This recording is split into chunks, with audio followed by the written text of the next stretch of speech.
সুপ্রিয় শিক্ষার্থী, আশা করি তোমরা অনেক ভালো আছো। আমরা আবারও চলে আসলাম আমাদের পরবর্তী ক্লাসে।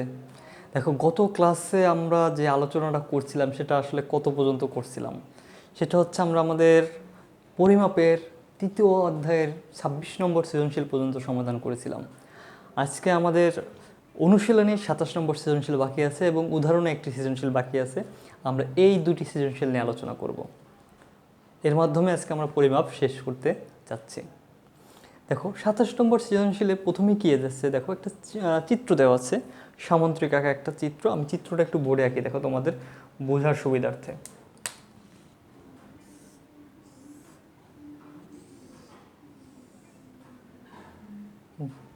এরকম একটা চিত্র দেওয়া আছে এবং এইখানে একটা উচ্চতা দেওয়া আছে, দেখো এই, এবং এটার নাম দেওয়া আছে কি কি বলো তো, এ বি সি ডি। এটার নাম দেওয়া আছে এ বি সি ডি, এটা হচ্ছে নাম। এবং দেখো এখানে আরেকটি দেওয়া আছে এফ বিন্দু, এখানে আরেকটি দেওয়া আছে কত, এফ বিন্দু, এবং এখানে লেখা আছে এটা 5 মিটার, এটা লেখা আছে এটা 5 মিটার। এবার দেখো তুমি যে এদিকে হচ্ছে কত, এইগুলো বলা হচ্ছে 2x করে, এইগুলো হচ্ছে 2x, এইগুলো হচ্ছে কত, এই যে বাহুটা আছে এই বাহু হচ্ছে x, মানে এ বি বাহু, সামুদ্রিকের বিপরীত বাহু তো সমান আমরা জানি, তাহলে এ বি যদি 2x হয়, এটাও কত আছে 2x, খেয়াল করো এটাও আছে 2x, আর এটা x, এবং এটা হচ্ছে কত, এডি হচ্ছে x, এবং এফ বাহুর মান হচ্ছে 5 মিটার। এবং দেখো উদ্দীপকে বলেই দিয়েছে এবিসিডি একটি সামুদ্রিক, এর পরিসীমা 300 মিটার। ক নম্বরে কি বলছে দেখো, সামুদ্রিকের পরিসীমাকে কিলোমিটারে ও সেন্টিমিটারে প্রকাশ করো। তাহলে কিসে প্রকাশ করতে বললো, আমরা প্রকাশ করব কিলোমিটার ও সেন্টিমিটারে। তাহলে দেখো কিলোমিটার এবং সেন্টিমিটার কীভাবে প্রকাশ করে, এটা হচ্ছে 27 নম্বর সৃজনশীল ক। তাহলে কত আছে, যে সামুদ্রিকের পরিসীমা তাহলে দেওয়া আছে, দেখো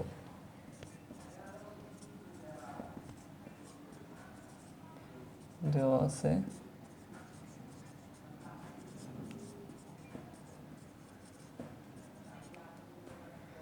সামুদ্রিকের পরিসীমা ইকুয়াল কতটুকু আছে, 300 মিটার। সামুদ্রিকের পরিসীমা ইকুয়াল হচ্ছে 300 মিটার। তাহলে 1 কিলোমিটার সমান সমান কত মিটার, 1 কিলোমিটার সমান সমান 1000 মিটার। তার মানে মিটার থেকে যদি কিলোমিটার যাও, তার মানে কি তুমি মিটার থেকে কিলোমিটার, ছোট থেকে বড়, তাহলে কি হবে, ভাগ হবে।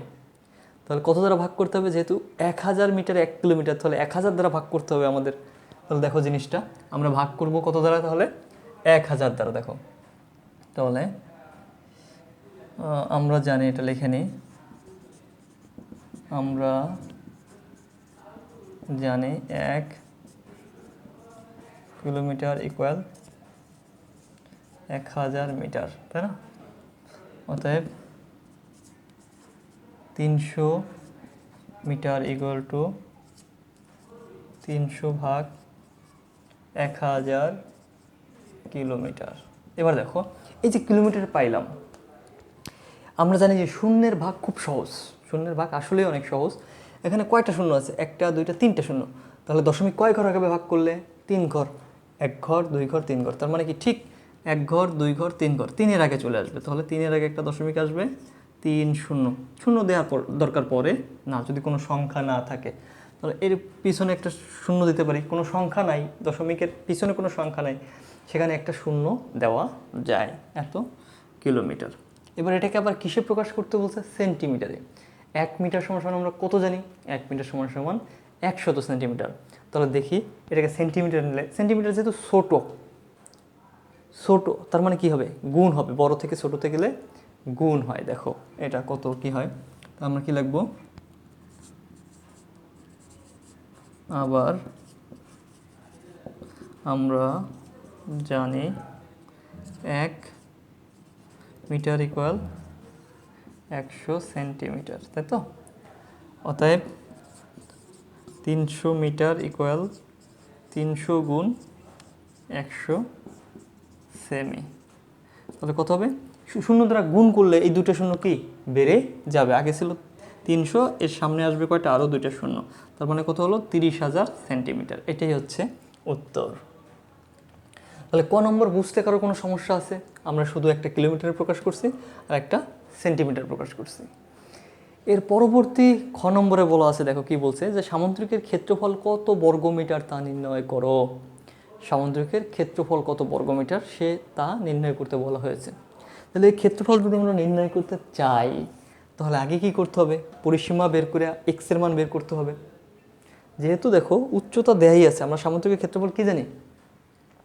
ভূমি গুণ উচ্চতা, তাহলে 2x এর মান বের করতে হবে, তাই তো? আমরা আগে দেখি যে খ নম্বরে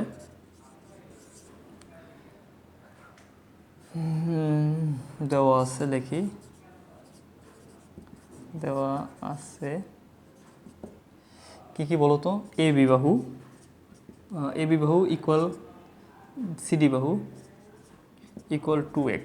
দেখো এই দুইটা বাহু কি 2x করে, এবং দেখো AD equal BC equal to x.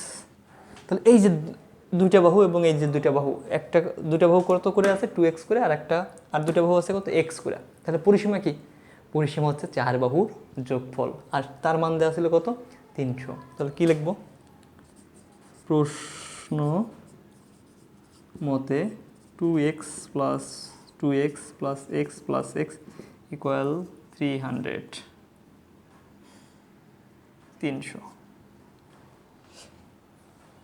বা তাহলে কত হবে? 2 2 4 5 6 6x ইকুয়াল টু 300, বা x ইকুয়াল টু, এই পাশে গুণ আছে, ওই পাশে গেলে কী হবে? ভাগ। তার মানে 300 ভাগ 6 ইকুয়াল 50, তাই না? তাহলে এক্সের মান কত পাইলাম আমি? 50। অতএব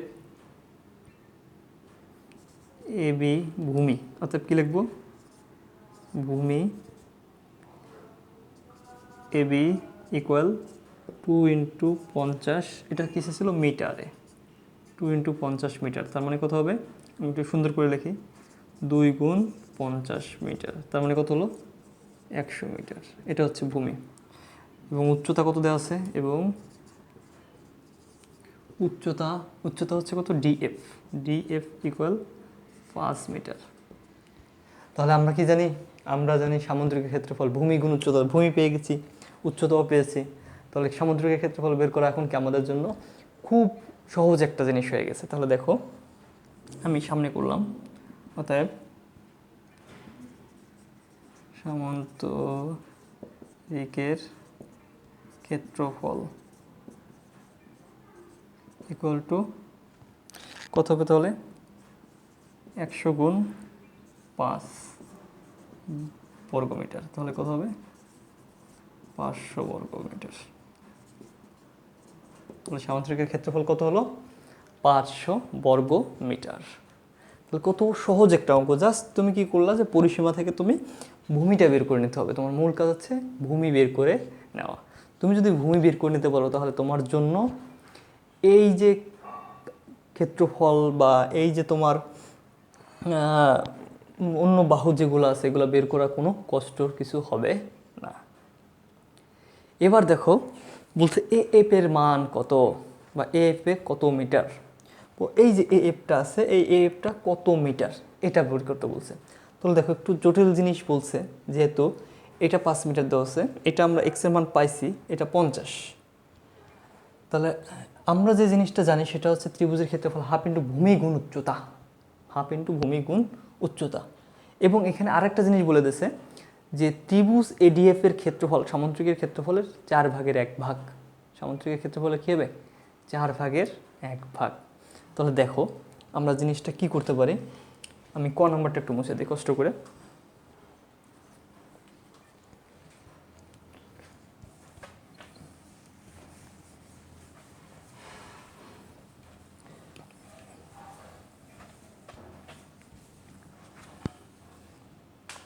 দেখো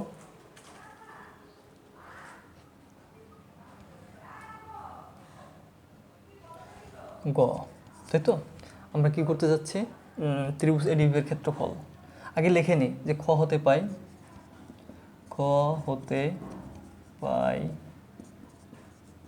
সামুদ্রিকের ক্ষেত্রফল ইকুয়াল কত আছে?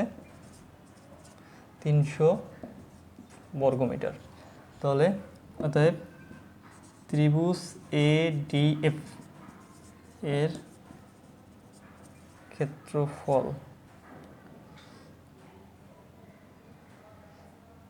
ADF এর ক্ষেত্রফল কত আছে বলো? হাফ ইন্টু ভূমি আছে AF আর উচ্চতা আছে DF, হাফ ইন্টু AF। প্রশ্ন মতে হাফ গুণ AF ইন্টু DF। এই যে ক্ষেত্রফল, এটা কি বলছে যে সামান্তরিকের ক্ষেত্রফলের 4/1 তার মানে কত? 300 গুণ 1/4। তা বুঝে গেছে সামান্তরিকের ক্ষেত্রফলের 4/1। তাহলে এই যে ক্ষেত্রফল এটা সমান হলো, তাই তো? বুঝে আবার বুঝে যায় যেগুলো হচ্ছে ত্রিভুজের ক্ষেত্রফল, ADF ত্রিভুজের ক্ষেত্রফল সামান্তরিকের ক্ষেত্রফলের 4/1। তার মানে সামান্তরিকের ক্ষেত্রফলকে আমি কি 4 দ্বারা ভাগ করছি বা 1/4 দ্বারা গুণ করছি, 1/4 তাহলে 1/4 দ্বারা আমরা গুণ করে দিলাম। তাহলে দেখো কি হয়, বা দিলাম হাফ AF এর একটা DF এর একটা মান দেওয়া আছে, সেটা হচ্ছে কত? 5 ইন্টু কত আছে AF ইকুয়াল টু 300 দ্বারা ভাগ করলে দেখো কাটাকাটি করা যায় কিনা, 150, 150কে ভাগ করলে 75। দেখো 4 অক্ষে 4, তোমার 4 7 28, 4 5 20, 75। তাহলে কত হয়? 75। এবার তুমি চিন্তা করো যে এই যে 5, এটা কি আছে? গুণ। এই পাশে গেলে কি হবে? ভাগ, তাই না? তাহলে আমি কি লিখলাম? হাফ গুণ AF। এই 5 কী ছিল? গুণ। এই পাশে যে কী হবে? ভাগ। তাহলে 75/5 বা হাফ ইন্টু AF। তাহলে 5 কত হবে? 15। এই 2, দেখো এই 2 চিন্তা করো, এই 2 আছে কি? ভাগ, তাই না? এই পাশে গেলে কী হয়ে যাবে? গুণ। যেহেতু পক্ষান্তর করলে যেটা থাকে তার উল্টাটা হয়। তাহলে 2 যদি ভাগ থাকে ওই পাশে গুণ হলে কী হবে? AF ইকুয়াল টু 15 গুণ 2 ইকুয়াল 30।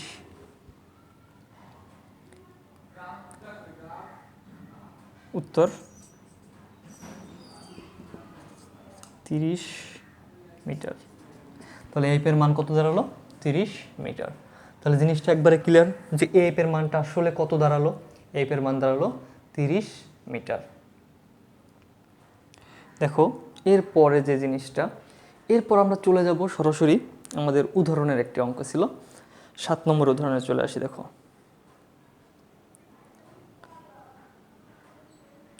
কি বলছে যে একটি আয়তাকার ঘরের, 7 নম্বর উদাহরণটা তোমাদের 46 নম্বর পেজে দেখো, যে একটি আয়তাকার ঘরের পরিসীমা একটি বর্গক্ষেত্রে ঘরের পরিসীমার সমান। মানে দুটো পরিসীমা কিন্তু একই, একটা আয়তাকার ঘর আর একটা বর্গাকার ঘর। বর্গের 4 বাহু সমান থাকে আর আয়তের বিপরীত বাহুগুলো সমান থাকে। এটা হচ্ছে আয়ত ও বর্গের মধ্যে পার্থক্য। তাহলে দেখো আয়তাকার ঘরের দৈর্ঘ্য প্রস্থের 3 গুণ, দৈর্ঘ্য প্রস্থের 3 গুণ, তার মানে প্রস্থ যদি ক হয় দৈর্ঘ্য হবে কত? 3 ক। এই ধরনের অঙ্ক তোমরা আগেও করছো। প্রতি বর্গমিটারে 75 টাকা দরে ঘরের মেঝে কার্পেট দিয়ে মুড়তে মোট 11,025 টাকা ব্যয় হয়।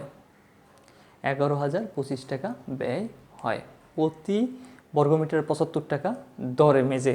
আমি যদি মেঝে প্রতি বর্গমিটার খরচ হয় 75 টাকা, তাহলে মোট খরচ হয় কত টাকা? 11,025 টাকা। তাহলে এখান থেকে আমি ক্ষেত্রফল অবশ্যই কি বের করে নিতে পারবো। তাহলে দেখো কি বলছে, প্রস্থ ক ধরে, ক নম্বর দেখো, প্রস্থ ক ধরে আয়তাকার ক্ষেত্রের ক্ষেত্রফল ক এর মাধ্যমে প্রকাশ করো। তাহলে দেখো যে কি বলছিল, দৈর্ঘ্য প্রস্থের 3 গুণ। তাহলে আমি একটু মুছে দিই এটা।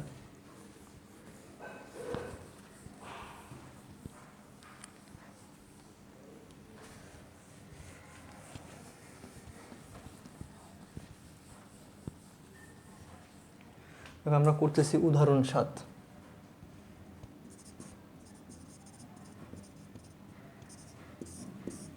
দেখো এটা হচ্ছে ক, ধরি প্রস্থ ইকুয়াল ক মিটার, অতএব দৈর্ঘ্য ইকুয়াল কত হবে? যেহেতু 3 গুণ 3 ক মিটার, অতএব ক্ষেত্রফল ইকুয়াল টু কত হবে? ক্ষেত্রফল 3 ক গুণ ক বর্গ মিটার। তাহলে ক আর ক গুণ করলে কি হবে? ক ক ক স্কোয়ার, ক ক গুণ করলে কত হবে? ক স্কোয়ার। তাহলে এটা কত হয়ে যাবে? 3 ক স্কোয়ার বর্গ মিটার। তাহলে এটা কত হইল?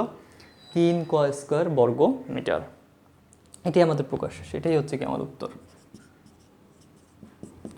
এর পরেরটা দেখো কি বলছে, যে আয়তকার ঘরের দৈর্ঘ্য ও প্রস্থ নির্ণয় করো। দৈর্ঘ্য প্রস্থ, তাহলে 3 ক স্কোয়ার, ক্ষেত্রফল পাইলাম, জানি যে ক হচ্ছে দৈর্ঘ্য, প্রস্থ 3 ক হচ্ছে দৈর্ঘ্য। তাহলে ক্ষেত্রফল যখন আমি নির্ণয় করব, আগে তো আমার টোটাল ক্ষেত্রফল দৈর্ঘ্য প্রস্থ যখন আমি নির্ণয় করব, আগে আমার ক্ষেত্রফল বের করে নিতে হবে। তাহলে ওই যে দেখো আমি বলছিলাম যে প্রতি বর্গমিটারে 75 টাকা যদি আমি খরচ করি, তাহলে মোট খরচ কত হচ্ছে? 11,025 টাকা। তাহলে এইখান থেকে আমি কি করব? আমার আগে ক্ষেত্রফলটা বের করে নিয়ে আসবো। তাহলে লিখবো কি, যে 75 টাকা খরচ হয় 1 বর্গমিটারে। খ,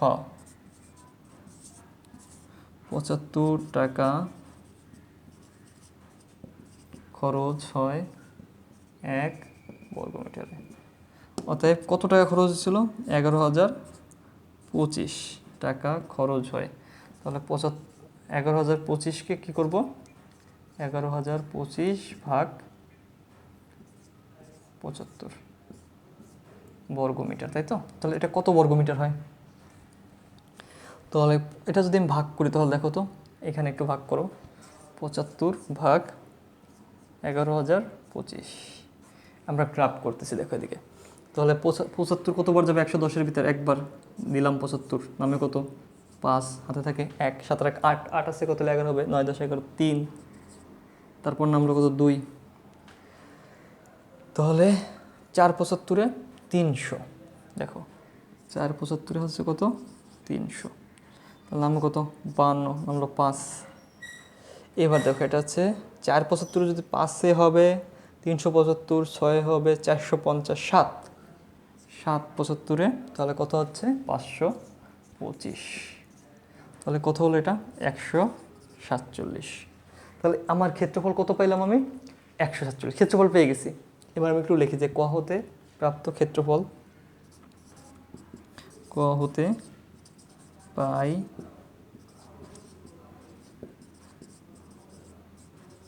আয়তক্ষেত্রের ক্ষেত্রফল ইকুয়াল 3 ক স্কোয়ার বর্গমিটার। তাহলে ক হতে পাইছি কত? আয়তক্ষেত্রের ক্ষেত্রফল 3 ক স্কোয়ার বর্গমিটার।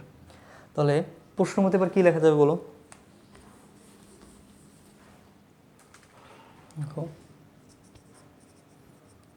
প্রশ্ন মতে এই 3 ক স্কোয়ার ইকুয়াল টু কত বলো তো? 3 ক স্কোয়ার, যেহেতু এটাও ক্ষেত্রফল এটাও ক্ষেত্রফল, 3 ক স্কোয়ারও ক্ষেত্রফল, 147-এর ক্ষেত্রফল। তার মানে 3 ক স্কোয়ার ইকুয়াল টু কত লেখা যাবে?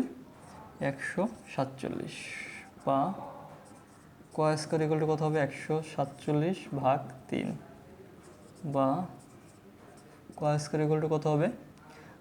3 4 12, 3 9 27 49, বা ক ইকুয়াল টু 7, তাই না? তাহলে ক এর মান কত দাঁড়ালো? 7। তাহলে ক এর মান যখন আমি পাইছি, তাহলে এবার আমরা কী করবো তাহলে? তাহলে অতএব প্রস্থ ইকুয়াল টু কত? প্রস্থ ইকুয়াল 7 মিটার।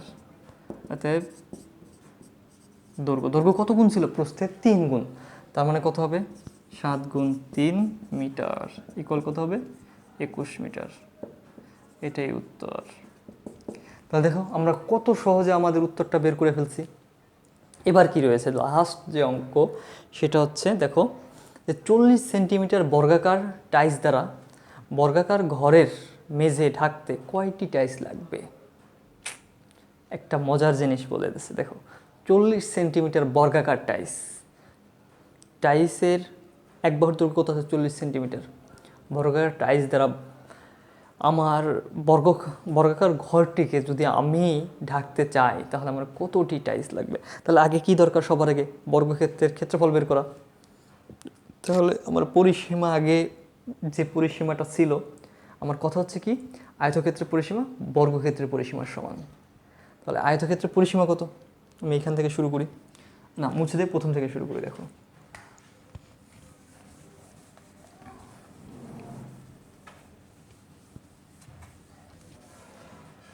দেখো কী লিখবো, যে ক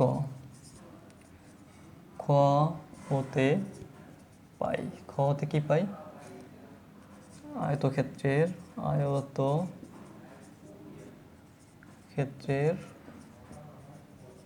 দৈর্ঘ্য ইকুয়াল 21 মিটার। আয়তক্ষেত্রের প্রস্থ দেখো, প্রস্থ ইকুয়াল 7 মিটার। তাহলে আয়তক্ষেত্রের দৈর্ঘ্য হচ্ছে 21 মিটার, প্রস্থ হচ্ছে কত? 7 মিটার। তাহলে এবার আমরা কি করব, যে আয়তক্ষেত্রের দৈর্ঘ্য প্রস্থ পেয়েছি, তাহলে এবার কি করব, পরিসীমা। অতএব পরিসীমা ইকুয়াল 2 ইন্টু 21 যোগ 7 মিটার। তাহলে 28, 28 দুগুণ 56। তাহলে দেখো এটা কার পরিসীমার সমান বলছে? বর্গক্ষেত্রের পরিসীমার সমান, তাই তো? তাহলে বর্গের এক বাহু আমরা কত ধরতে পারি?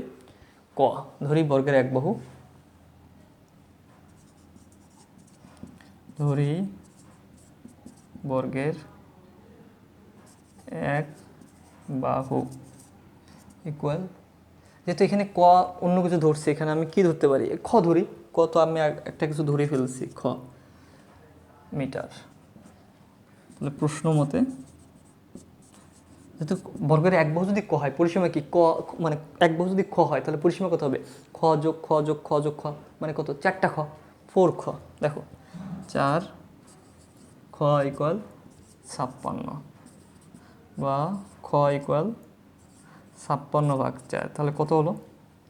তাহলে ভাগ করো, 4 একা 4, 4 4 16, 14 মিটার। তাহলে কি বর্গক্ষেত্রে এবার কি দরকার আমার? ক্ষেত্রফল। বর্গক্ষেত্রের ক্ষেত্রফল ছাড়া আমরা কতটি টাইলস লাগবে এটা বের করা সম্ভব না। আমি বর্গের এক বাহু পাইছি, এবার কি করব? বর্গের ক্ষেত্রফল বের করব। অতএব বর্গ ক্ষেত্রের ক্ষেত্রফল ইকুয়াল 14 স্কোয়ার বর্গ মিটার। তাহলে 14 স্কোয়ার করলে কত হয় বলতো? 14 গুণ 14, 14 স্কোয়ার মানে কত? 14 গুণ 14। তাহলে 4 4 16, 7 থেকে 1, 4 একে 4, 1 5 56। আবার দেখো এটা হয় 14, তাহলে 6 9 1 196। তাহলে 14 স্কোয়ার করলে কত হবে? 196 বর্গ মিটার। তাহলে এই যে এটা হচ্ছে আমার যে বর্গক্ষেত্র ছিল সেটার ক্ষেত্রফল। এখন কতটি টাইলস লাগবে কথা হচ্ছে, প্রশ্ন হচ্ছে কতটি টাইলস লাগবে। এবার আমি টাইলসের ক্ষেত্রফল তাহলে বের করে ফেলাই। এরপর এই দুটাকে ভাগ দিলে আমি কি পরিমাণ পেয়ে যাব। তাহলে দেখো জিনিসটা আমি এটা মুছে ফেলি, এটা যদি মুছে ফেলি তাহলে দেখো যে আবার আবার টাইলসের, দেখো টাইলসের এক বাহু, এক বাহু ইকুয়াল কত আছে? 40 সেমি। এটাকে যদি আমি মিটারে নিই তাহলে কত হবে? 40/100 মিটার। এখানে লিখে নেবা, যেহেতু 100 সেমি ইকুয়াল 1 মিটার, তাই তো? তাহলে কত হবে? যেহেতু দুইটা শূন্য, দেখো কয়টা শূন্য? দুইটা শূন্য দ্বারা ভাগ করতেছি, একের পরে দুইটা শূন্য। তাহলে কয় ঘর আগাবে? 0.2 ঘর, 1 ঘর 2 ঘর। তাহলে 4-এর আগে আসবে 0.4, তো 0.এর আগে একটা শূন্য দেবো, এত মিটার। অতএব যেহেতু বর্গাকার টাইলস, টাইলসের ক্ষেত্রফল তাহলে কত হবে? 0.4 বর্গ মিটার। তাহলে 4 4 কত হবে? 16, 0.16 বর্গ মিটার। এবার আমরা কি করব? টাইলসের সংখ্যা বের করব। অতএব কি টাইলসের সংখ্যা ইকুয়াল টু, টাইলসের সংখ্যা কীভাবে বের করবো? বর্গক্ষেত্রের ক্ষেত্রফল, বর্গক্ষেত্রের ক্ষেত্রফল ভাগ টাইলসের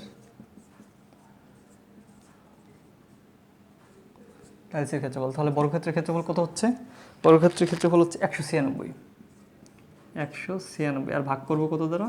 0.16, এত টি। টাইলসের ক্ষেত্রফল অবশ্যই সংখ্যা হবে টি। তাহলে আমি এখানে একটু রাফ করি, 16 দ্বারাই ভাগ করি 196। তাহলে দেখো কত হয়? 16 কত? 16 নামে হচ্ছে 330। হ্যাঁ 196, 16 দুগুণ 32। তাহলে কত হয়? দেখো জিনিসটা যে 16 দুগুণে 32, তারপর আমাদের কি ভগ্নাংশ থেকে যাচ্ছে, সরি 14 করলে হচ্ছে 256, এখানে আমাদের একটু ভুল হয়েছে। 14 করলে হচ্ছে কত, 256। তাহলে আমরা এখানে কত দ্বারা ভাগ করব, 256। তাহলে 256, তাহলে 256 দিয়ে ভাগ করলে কত হয়, একবারে আমরা বসাই দিই, তোমরা ক্যালকুলেটর ব্যবহার করে দেখো, হচ্ছে 1600টি। তাহলে আমার টাইসের সংখ্যা তাহলে কত দাঁড়ালো, 1600টি। আমরা বুঝতে পারছি তাহলে যে আসলে আমাদের এখানে একটু ভুল হয়েছিল, 14 আমরা ভুলে মানে হাতের সংখ্যাটা যোগ করা হয়নি। তাহলে টাইলসের সংখ্যা কত হচ্ছে, বর্গক্ষেত্রের ক্ষেত্রফল ভাগ টাইলসের ক্ষেত্রফল। তাহলে বর্গক্ষেত্রের ক্ষেত্রফল ছিল 256, আর টাইলসের মেজের ক্ষেত্রফল, টাইলসের ক্ষেত্রফল ছিল 0.16। তার মানে টাইলসের সংখ্যা কত হলো, 1600টি। ক্লিয়ার এই জিনিসটা তোমাদের, যে আসলে এই যে আমরা পরিমাপের যে অঙ্কগুলো করলাম, এই অঙ্কগুলো তোমরা বাসায় অবশ্যই প্র্যাকটিস করবে। এই দুটো সৃজনশীল আমরা নেক্সট ক্লাসে আরও পরিমাপের আরও অনেকগুলো সৃজনশীল নিয়ে হাজির হব। ততক্ষণ পর্যন্ত তোমরা ভালো থাকো, সুস্থ থাকো। আল্লাহ হাফিজ।